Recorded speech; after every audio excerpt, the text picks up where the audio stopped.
Good morning. आज हम शुंग काल के सामाजिक जीवन के बारे में सबसे पहले बात करेंगे। शुंग राजा जो थे, इनका शासनकाल भारत के इतिहास में एक प्रमुख स्थान रखता है। उन्होंने मगध साम्राज्य के केंद्रीय भाग की जो विदेशियों से रक्षा की और मध्य भारत में शांति और सुव्यवस्था की स्थापना कर विकेंद्रीकरण की प्रवृत्ति को कुछ समय तक रोक कर रखा था।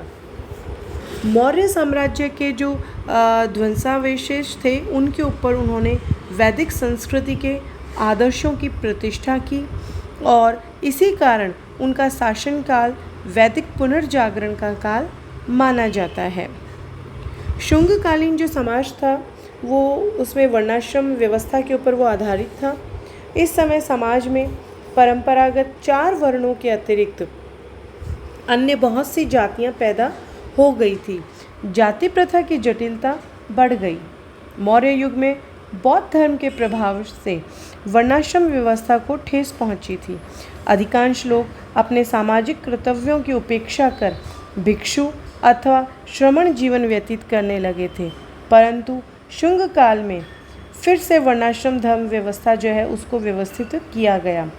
मनुस्मृति जो कि इस काल की रचना है, इसमें वर्णाश्रम धर्म के नियमों का उल्लेख मिलता है और इस बात पर बल दिया गया है कि प्रत्येक व्यक्ति अपने जातिगत पेशे का अनुसरण करे। मनुस्मृति में कहा गया है कि स्वधर्म निम्न होने पर भी श्रेष्ठ परम धर्म जो परधर्म है उसकी उपेक्षा उत्तम है। यदि निम्न जाति का व्यक्ति लोभवश उच्च जाति के पेशे को अपनाए तो राजा को चाहिए कि वह उसकी संपत्ति जब्त कर ले तथा उसे देश निकाल कर दे। यह भी बताया गया है कि जिस देश में वर्ण संकरता पैदा होती है उसका शीघ्रता से पतन हो जाता है। चारों वर्णों के कर्तव्यों का भी अलग अलग विवेचन किया गया है। ब्राह्मण के प्रमुख कर्तव्य अध्ययन और अध्यापन, यजन याजन, दान एवं प्रतिग्रह बताए गए हैं। वह मृत्युदंड का अधिकारी नहीं था। यदि ब्राह्मण शास्त्र संगत आचरण नहीं करता था तो वह अपनी सामाजिक प्रतिष्ठा खो देता था। मनु ने विपत्ति के समय ब्राह्मण को, जो ब्राह्मण होता था, उसे अलग से वर्ण से भिन्न यानी कि पेशा अपनाकर जीविका कमाने की छूट प्रदान की है। क्षत्रिय का प्रधान कर्तव्य राज्य की रक्षा के लिए शस्त्र ग्रहण करना बताया गया है। वैश्य प्रमुखतः व्यापार वाणिज्य करते थे और शूद्र जो थे वो इन तीनों वर्णों की सेवा करते थे। वे संस्कार और धर्म ग्रंथों के श्रवण करने के भी अधिकारी नहीं थे, अर्थात जो धर्म ग्रंथ थे उनको सुनने का भी उन्हें अधिकार नहीं था। मनुस्मृति में शूद्र अध्यापकों तथा शूद्र शिष्यों का भी उल्लेख मिलता है, जो इस बात का सूचक है कि उन्हें शिक्षा प्राप्त करने के अधिकार से वंचित नहीं रखा गया था। कुछ सीमा तक उन्हें संपत्ति रखने का भी अधिकार दिया गया था। ऐसा लगता है कि इस समय शूद्रों की दशा जो थी वो अत्यंत ही हीन थी। मनुस्मृति उन्हें दासों की कोटि में रखता है। उनके कर्तव्य तो बहुत थे लेकिन अधिकार बहुत ही कम थे। अपराध करने पर उन्हें अन्य वर्णों से अधिक कठोर दंड दिया जाता था। शूद्र की हत्या करने पर ब्राह्मण को वही दंड मिलता था जो कि कुत्ते, बिल्ली या किसी अन्य जानवर की हत्या करने पर मिलता है।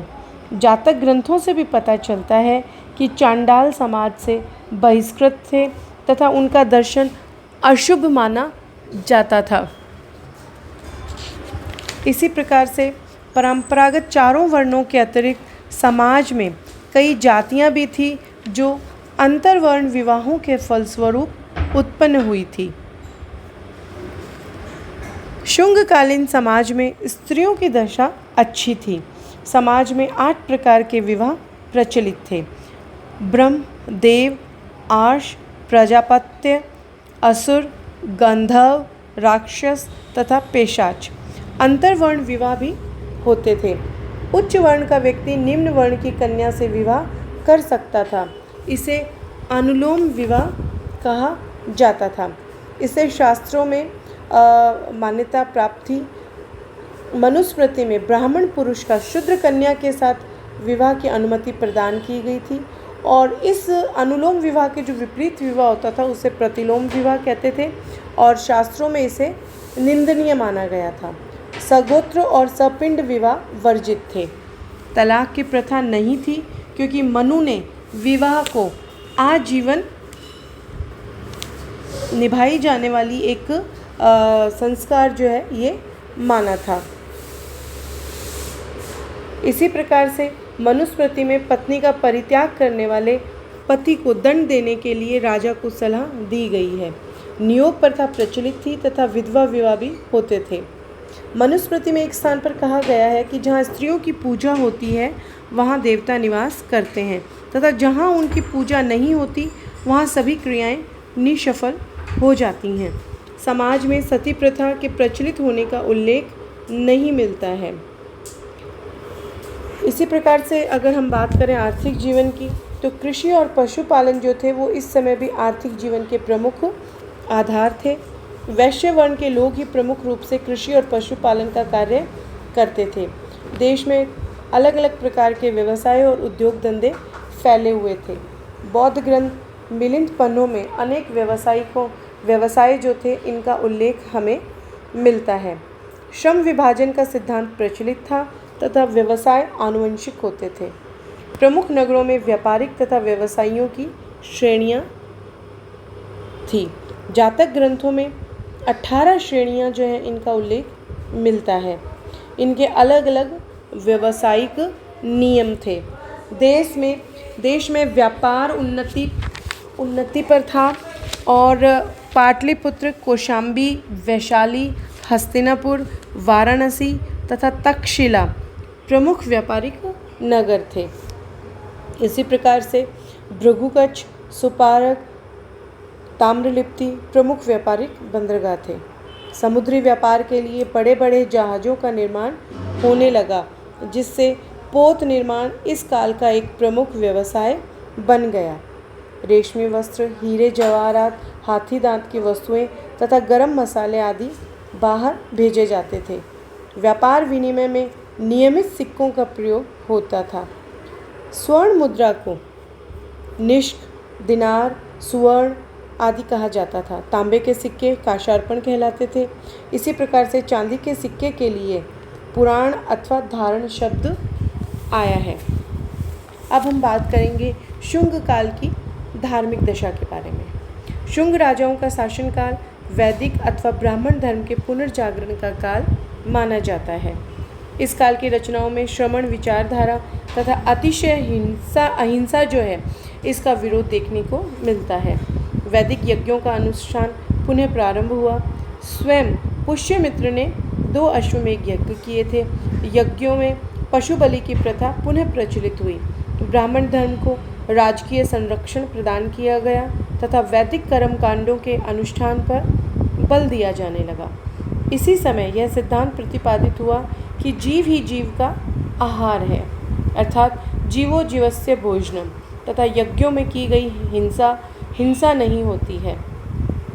मनु ने स्पष्टतः ब्राह्मणों को यज्ञ में मृगों तथा पक्षियों को मारने की अनुमति दी है। इसी समय समाज में भागवत धर्म का उदय हुआ तथा वासुदेव विष्णु की उपासना प्रारंभ हुई। तक्षशिला के एक यवन हेलियोडोरस ने वासुदेव के सम्मान में विदिशा के पास बेस नगर में गरुड़ स्तंभ का निर्माण करवाया था। यह यवन नरेश एंटीऑलकिडस का राजदूत था जो शुंग शासक भागभद्र के विदिशा के दरबार में आया था। वह स्वयं भागवत हो गया। इस स्तंभ लेख पर ब्रह्मी लिपि में उत्कीर्ण है कि 3 अमर साधनों के द्वारा स्वर्ग प्राप्त किया जा सकता है: दम, त्याग तथा अप्रमदा। अप्रमदा का अर्थ होता है सतर्कता।